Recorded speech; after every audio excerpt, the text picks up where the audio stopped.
Olá a todos, estou aqui de volta para trazer mais uma palavra abençoada do Senhor, uma palavra de fé, uma palavra de cura, né? E falar com vocês que Jesus é a nossa força, né? Nós temos que nos firmar no Senhor para que nós sejamos fortes para a gente continuar na caminhada, que é a vida, né? Essa vida que ela é passageira. Ora estamos aqui, ora não estaremos mais, né? E o Senhor colocou no meu coração uma palavra para esse dia de hoje.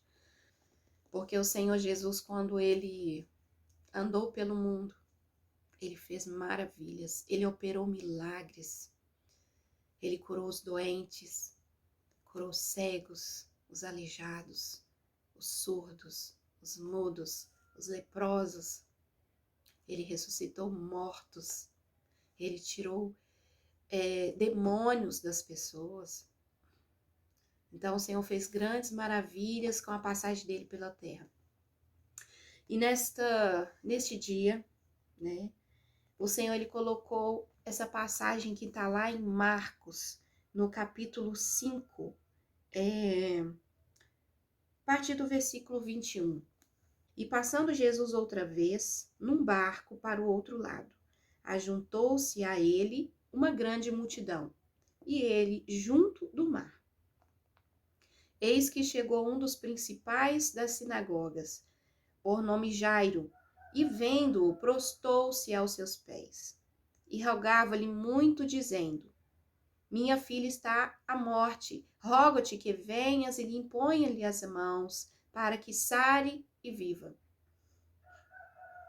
E foi com ele, e seguia-o uma grande multidão que o apertava. E certa mulher que havia 12 anos, que tinha um fluxo de sangue, que havia padecido muito com muitos médicos e despedindo tudo quanto tinha, nada lhe aproveitando isso, antes indo a pior. Ouvindo falar de Jesus, veio por detrás entre a multidão e tocou na sua veste. Porque ela tinha no coração dela: se tão somente tocar nas suas vestes, sararei. E logo se lhe tocou a fonte do seu sangue, e sentiu no seu corpo estar curada daquele mal. E logo Jesus, conhecendo que poder de si mesmo saíra, voltou-se para a multidão e disse: Quem tocou as minhas vestes? E disseram-lhe os seus discípulos: Vês que a multidão te aperta e dizes: Quem me tocou? Então a mulher, que sabia o que lhe tinha acontecido, temendo e tremendo, aproximou-se e prostou-se diante dele e disse-lhe toda a verdade. E ele disse: Filha, a tua fé te salvou. Vai em paz e ser curada deste mal. Essa palavra aqui, ela nos revela que se a gente tem fé que o Senhor Jesus ele pode curar qualquer enfermidade, ela pode ser curada naqueles que se aproximam do Senhor com o coração cheio de fé. Porque só o Senhor ele pode curar. E nessa passagem, né, o Senhor quer nos mostrar aqui que essa mulher, ela sofria há 12 anos com esse fluxo de sangue. Então, ela estava tendo hemorragias. E ela buscou por médicos, por remédios, gastou tudo que ela tinha. E tudo que ela tinha feito tinha sido em vão. E ela não conseguiu o que ela necessitava. Em 12 anos, ela não conseguiu uma coisa que quando Jesus passou próximo dela, e ela tinha no coração dela que se ela tocasse ao menos a veste do Senhor, ela seria curada. Uma coisa que dentro de um segundo ela conquistou o que ela não tinha conquistado em 12 anos, tomando remédios e buscando em médicos. Essa é uma palavra que nos revela, que abre nossos olhos. Quem que nós temos buscado em primeiro lugar? Para que nós sejamos curados. Porque muitos têm buscado a cura nos homens. Mas os homens não têm nada para oferecer. Aquela doença, aquilo vai se prolongar e pode até piorar, como no caso dessa mulher, porque não buscou na fonte certa. A fonte que cura é o Senhor. Ele cura qualquer doença a partir da nossa fé. Se nós tivermos uma fé e cremos que o que ele fez na época da antiguidade, quando ele veio ao mundo, ele curou tantas pessoas. E como a palavra diz que ele não mudou, que ele ainda é o mesmo ontem, hoje e será para sempre o mesmo Deus, ele ainda está esperando a gente se achegar a ele. O Senhor, ele pode curar, ele pode transformar, sabe? Ele pode nos libertar da nossa incredulidade. Basta a gente se achegar a ele e pedir, sabe? Ele pode transformar, sabe? Ele pode mudar todas as coisas a nosso favor se nós tivermos a fé nele, se nós colocarmos nele em primeiro lugar tudo, se a gente entregar a nossa vida verdadeiramente nas mãos dele. Qualquer coisa ele pode fazer. A palavra de Deus diz que ele é um Deus do impossível. Ele é o Deus que faz milagres. E um milagre pode acontecer assim como aconteceu na vida dessa mulher. Isso aqui é para mostrar pra gente que nós devemos buscar o Senhor em primeiro lugar. O que aquela mulher não conseguiu em 12 anos, buscando em médicos, em homens, em medicamentos, que aquilo ali só piorou a vida dela. E nós temos uma dor de cabeça, em vez da gente recorrer a Deus, não vou tomar um paracetamol. Por quê? É a preguiça que está em nós de buscarmos o Senhor até por uma simples dor de cabeça. Jesus, ele chegou na casa de Pedro e a sogra dele estava ardendo em febre, numa cama. Jesus chegou e tocou nela. E ela levantou e foi curada daquela febre. Por causa da fé.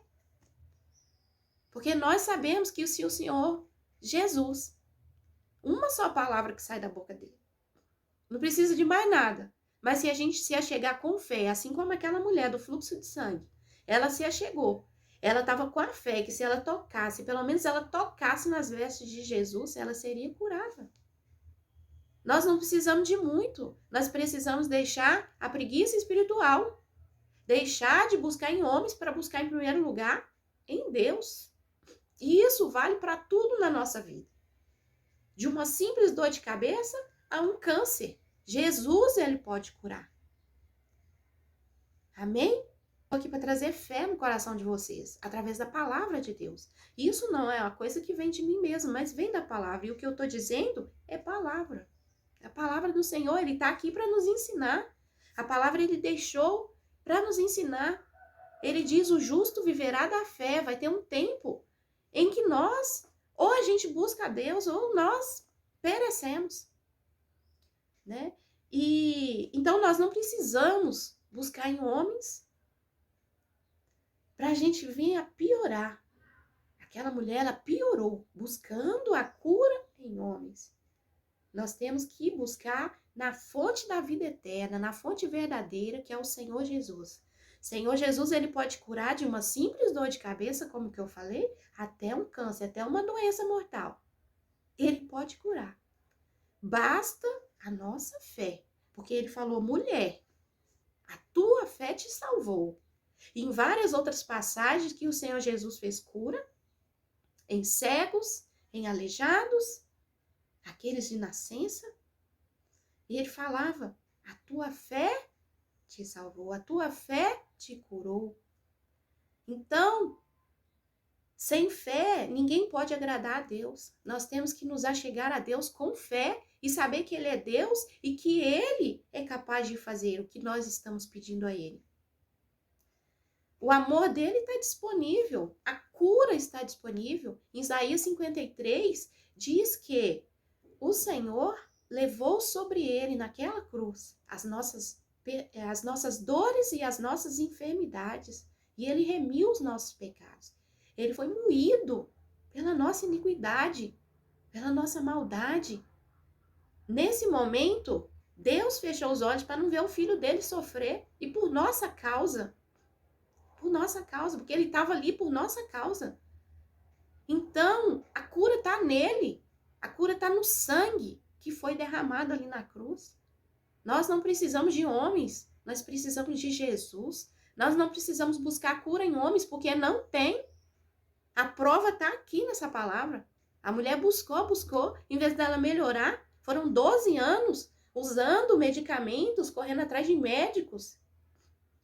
E a cura não veio. Ela só piorou a situação dela. E assim também eu tenho como testemunho da minha própria vida. Eu tive um problema que eu só busquei médicos e deixei a preguiça espiritual de buscar no Senhor. Então eu tive uma consequência por causa disso. Por eu não ter buscado o Senhor em primeiro lugar.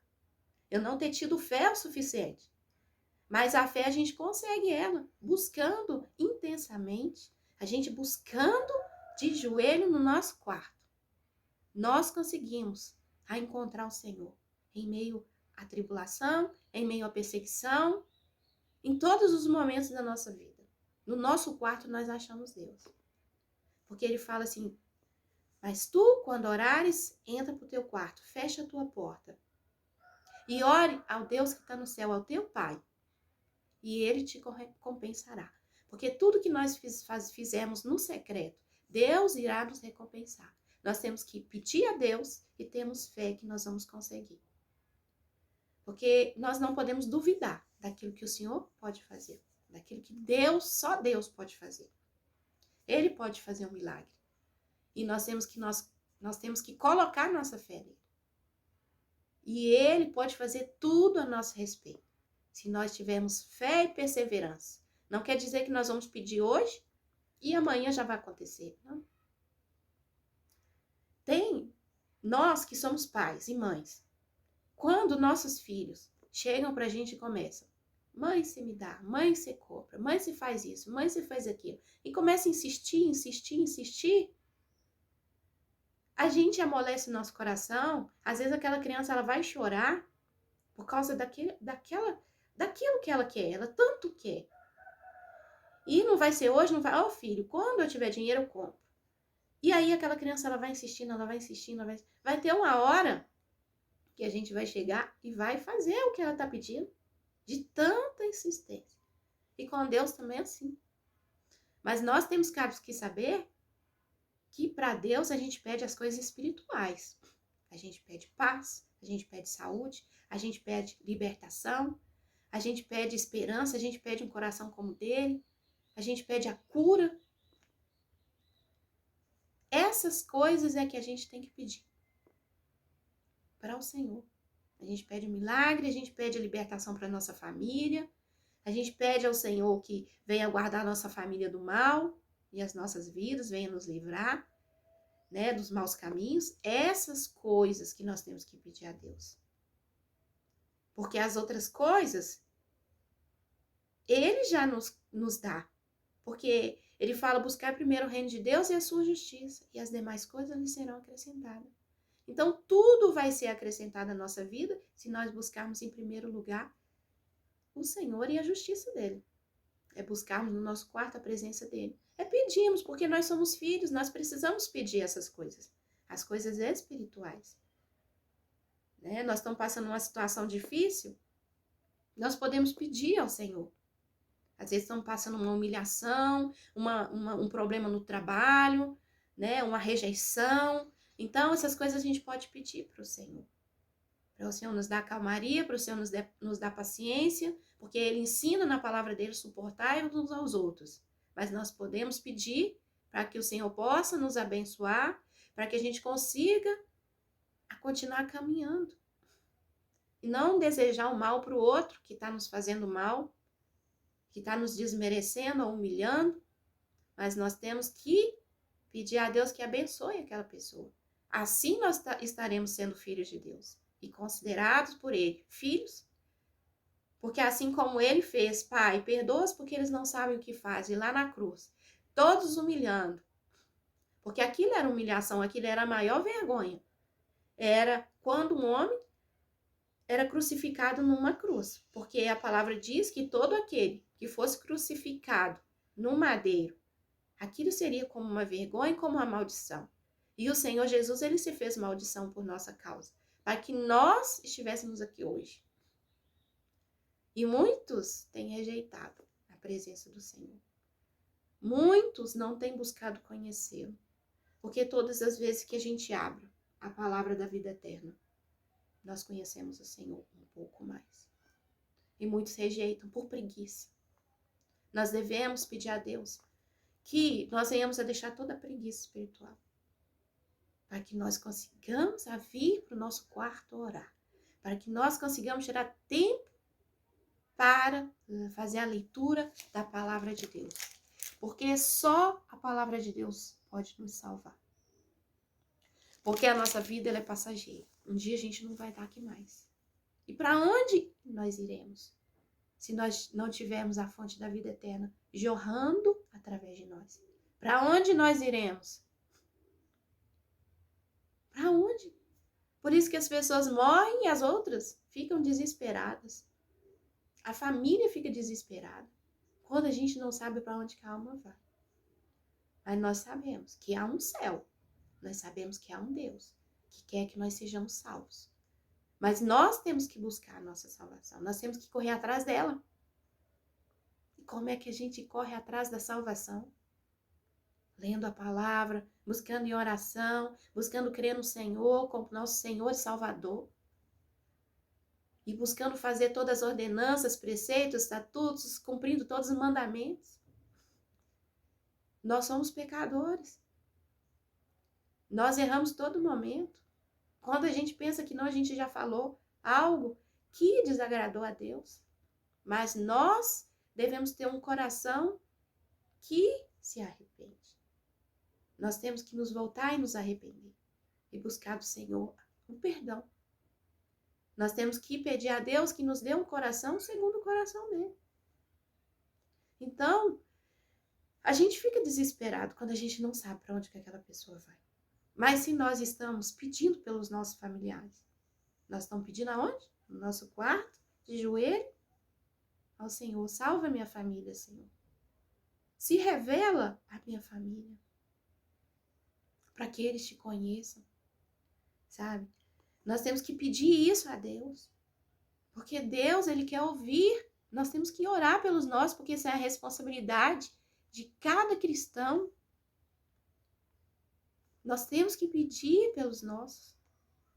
Nós temos que lutar em favor deles ali em oração, em guerra espiritual, para que o Senhor envie os anjos para lutar a nosso favor, para lutar a favor da nossa família, para jogar por terra toda a preguiça espiritual, para tirar a nossa família da incredulidade.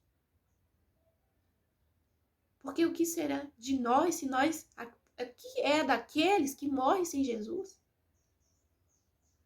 Aqueles que morrem sem Jesus, não há salvação neles. Aqueles que não conheceram o Senhor Jesus, não há salvação dessas pessoas. Mas às vezes na nossa família tem muitos que ainda estão na incredulidade, na ignorância. E o nosso dever, o dever do cristão, é orar para que Deus se revele a eles. E eles venham a se converter. Essa é a responsabilidade do Senhor. O Senhor tem nos levantado. Por isso e por causa disso. Para que a nossa família seja salva. Em todas as famílias sempre tem um cristão e a nossa responsabilidade, o Senhor nos levantou como intercessores para orar pelos nossos, para a cura, para o perdão. Nós devemos orar pelos doentes. E a palavra, ela nos manda, ela nos ordena, orai pelos doentes para que sejam curados e se tiver cometido pecado, lhes serão perdoados. Então, quando nós estamos orando pelos nossos que estão doentes, ou por alguém que tem pedido a nós, o Senhor, Ele está trabalhando a nosso favor. O Senhor, Ele está, além de curar, Ele está salvando. E isso é maravilhoso. Isso é a generosidade de Deus, é a misericórdia do Senhor sobre nós. Ele não morreu em vão. Ele não foi lá naquela cruz, Ele não desceu do céu, do trono dEle. Ele não se esvaziou dele, de quem ele era, Deus, para vir ao mundo, para morrer por uma humanidade pecadora, para sofrer o que ele sofreu por nós. Isso não foi em vão. Então, a todos que creram, Deus deu o poder de serem feitos filhos de Deus.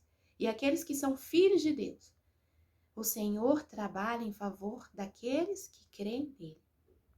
Então, a todos quanto ainda não creem, passem a crer, passem a buscar. Porque quando nós começamos a ler a palavra, o Senhor vai nos revelando quem ele é. E a nossa fé, ela vem, aí a gente vem se enchendo de fé através da palavra. Que foi o que aconteceu comigo e o que acontece com todos que começam a abrir a palavra para ler.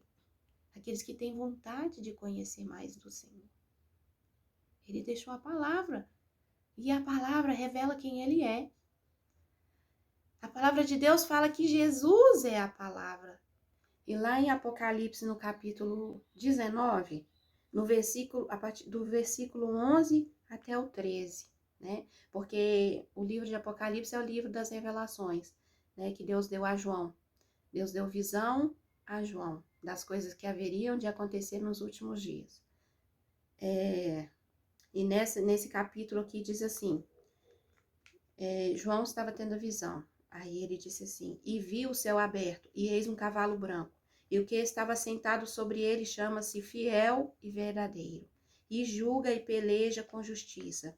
E os seus olhos eram como chamas de fogo, e sobre sua cabeça havia muitos diademas, e tinha um nome escrito, que ninguém sabia senão ele mesmo. E estava vestido de uma veste tingida de sangue, e o nome pelo qual se chama é a palavra de Deus. Então, João, ele estava vendo Jesus vindo num cavalo. Seus olhos como chamas de fogo. Na sua cabeça tinha muitos diademas. E tinha um nome que estava escrito, que é a palavra de Deus. Jesus é a palavra. Alguém quer conhecer Jesus? Leiam a palavra. Alguém quer ser liberto, porque ele diz, conhecereis a verdade e a verdade vos libertará. A verdade é a verdade da palavra dele. E quem conhece a palavra é liberto. Nós somos libertos daquilo que nós temos crido que não é verdade, mas nós vamos passar a confiar e acreditar na verdadeira verdade que vem de Deus. Evangelho segundo João, capítulo 1, do versículo 1 ao 3. Diz assim, no princípio era a palavra, e a palavra estava com Deus, e a palavra era Deus. Ele estava no princípio com Deus. Sem ele, nada do que foi feito se fez.